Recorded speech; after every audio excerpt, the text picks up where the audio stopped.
Okay, for today's Read Aloud, the next book about courage and facing challenges is Suki's Kimono. Are you wondering how Suki might show courage? Listen for clues as I read the back cover. "You can't wear that," said Mari. "People will think you're weird." Suki's very favorite thing is her blue cotton kimono, a gift from her Oba-chan. It holds special memories of her grandmother's visit over the summer. And Suki is going to wear it on her first day back to school, no matter what anyone says. So let's find out why the kimono is so special to Suki, and what happens when she wears it to school.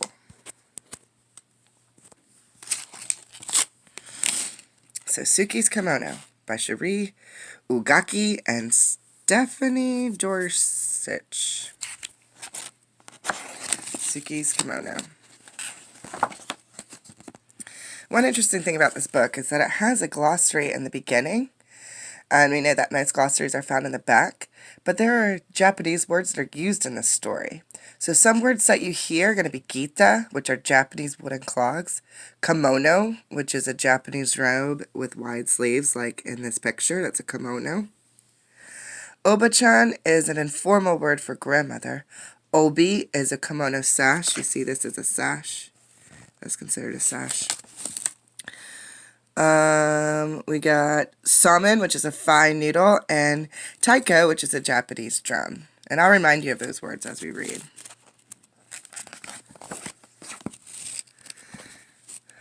So we see Suki there in her bedroom. On the first day of school, Suki wanted to wear her kimono. Her sisters did not approve. "You can't wear that," said Mari. "People think you're weird." "You can't wear that," said Yumi. "Everyone will laugh and no one will play with you." "You need something new, Suki. You need something cool."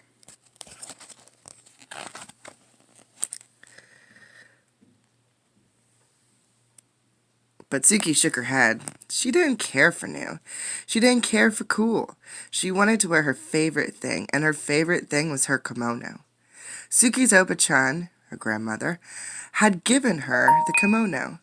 The first time Suki wore it, her Oba-chan took her to a street festival where they slipped bowls of slippery, cold samen noodles and shared a cone of crunchy, shaved ice topped with a sweet red bean sauce.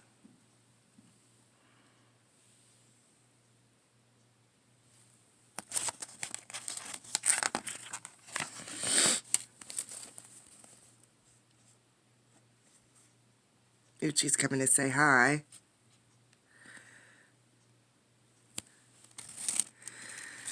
Under strings of paper lanterns, Suki joined her Oba-chan in a circle dance. She followed her and copied her movements, trying to be as light and as graceful. She watched the other women and children who danced, especially those who were dressed in cotton kimonos like her.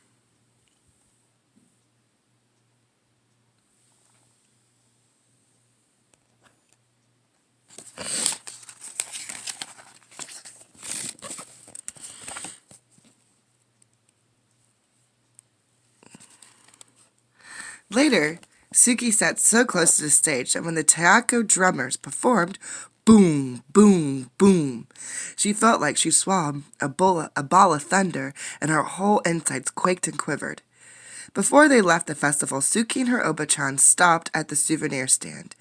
There were many things to choose from, but her Oba-chan found the prettiest thing of all, a handkerchief of pale pink linen, decorated with tiny maple leaves and cherry blossoms. When she gave it to Suki, she said, "This will help you remember our day."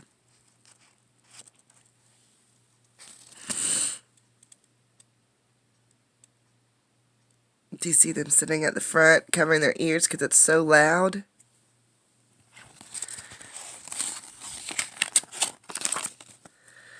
Now it's time for school.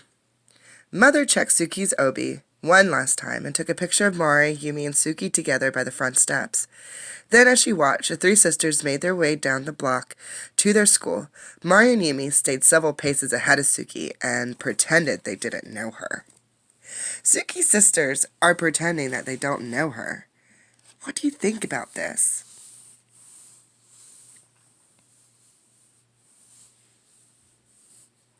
But Suki didn't mind. She turned and waved to her mother before she clip-clopped along in her shiny red geta, feeling very pleased in her fan-patterned blue kimono.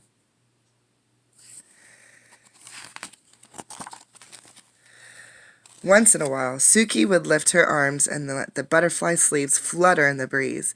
It made her feel like she'd grown her own set of wings.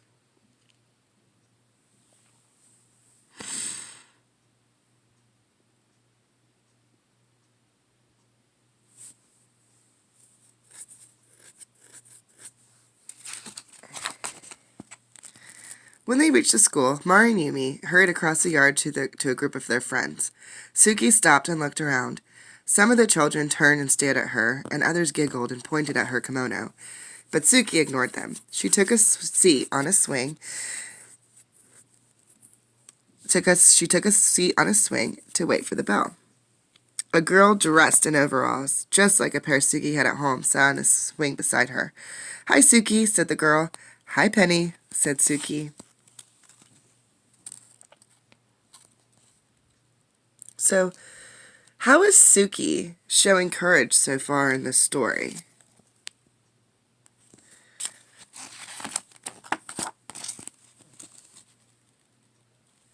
"How come you're dressed so funny?" Penny asked.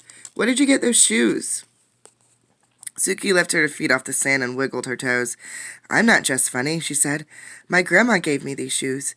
Suki started pumping her legs. After a moment, Penny did the same, and soon they were both swinging as fast and as high as they could. Swoosh, swoosh, up and up.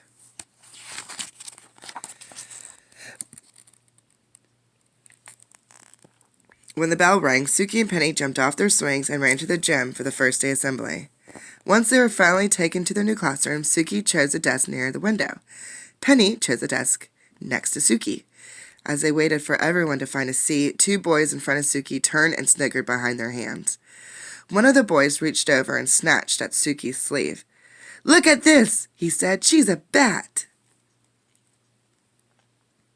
What are you thinking about how the two boys are acting?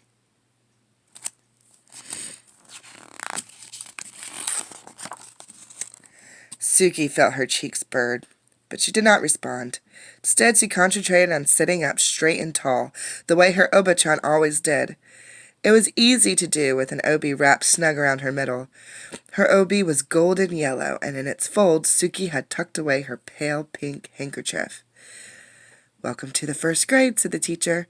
"My name is Miss Paggio," she smiled. "Let's introduce ourselves and tell everyone what we did this summer." When it was her turn to speak, Suki stood up and told the teacher her name. "Hello, Suki," said Miss Paggio. "What did you do this summer?" "My grandma visited us," she said, straightening her sleeves. "She brought me my kimono and my geta." She raised her foot to show the teacher her wooden clog.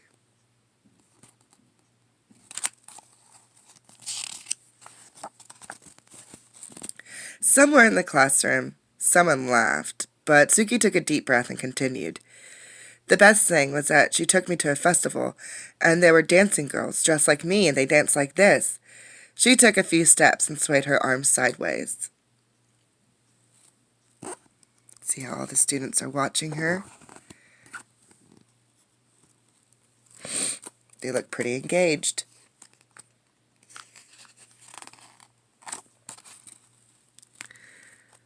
"Look, now she's dancing," someone said, but Suki didn't hear. She hummed the music, and she remembered hearing at the festival. She remembered how it felt to dance barefoot in the open air on fresh-cut grass that tickled her toes. She tried to picture the other dancers, how they moved forward in the circle with the rhythm of the music, how they stamped their feet first right, then left, swung their arms first up, then down, how they stepped back, then clapped. When Suki couldn't remember the next step, she made it up just to keep dancing. 1, 2, 1, 2, 1, 2, stop.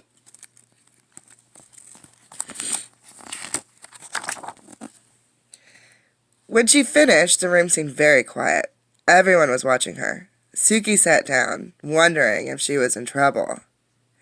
It's very quiet when Suki finishes dancing. What do you think will happen now?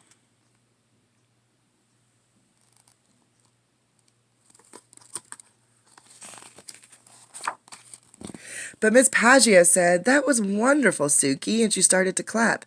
Then so did Penny, and after a moment, so did the entire class.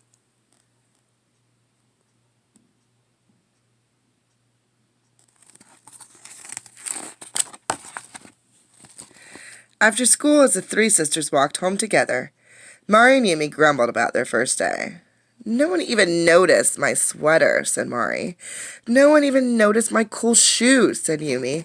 But Suki just smiled. As she clip-clopped along behind them, Suki pulled out the pale pink handkerchief from her obi and held it up over her head to catch the wind. And in her blue cotton kimono and in her shiny regatta, Suki danced all the way home.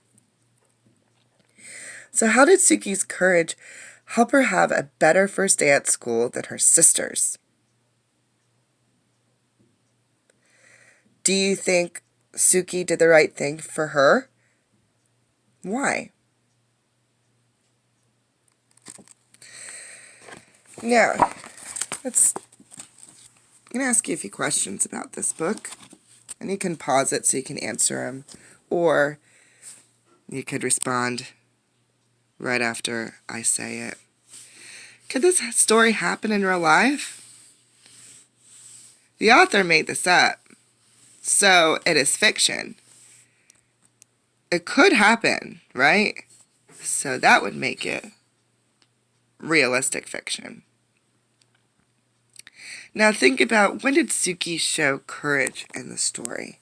Let's flip back through this book and see, how did she find courage? One thing I saw is that very first page, she wanted to wear her kimono. That takes some courage instead of dressing normally like her sisters.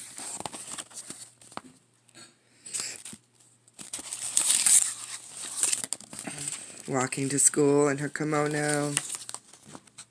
Yeah.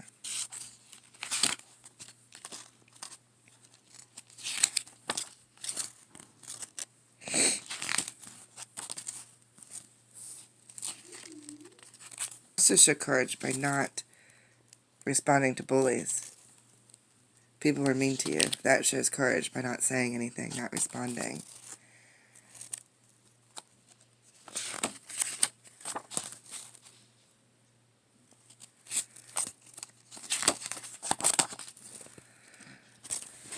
Okay, so Suki was thinking back to a special day she spent with her grandma.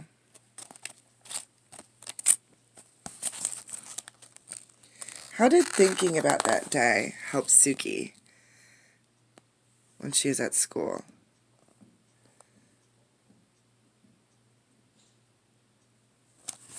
What words would you use to describe Suki?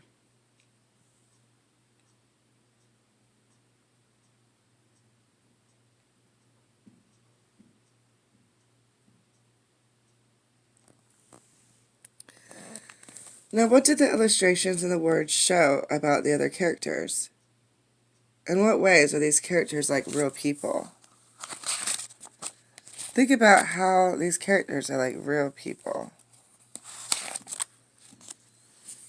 How did the illustrations and the words, what did they show about the other characters?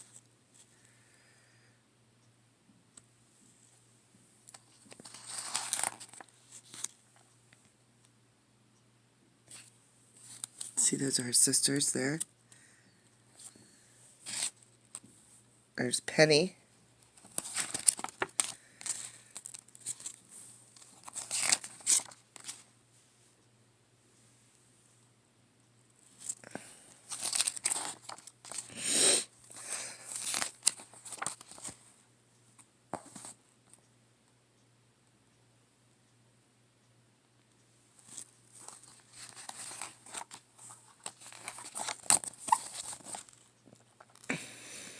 Alright, my friends, we'll stay tuned for the next story, the last story, on our book set about courage.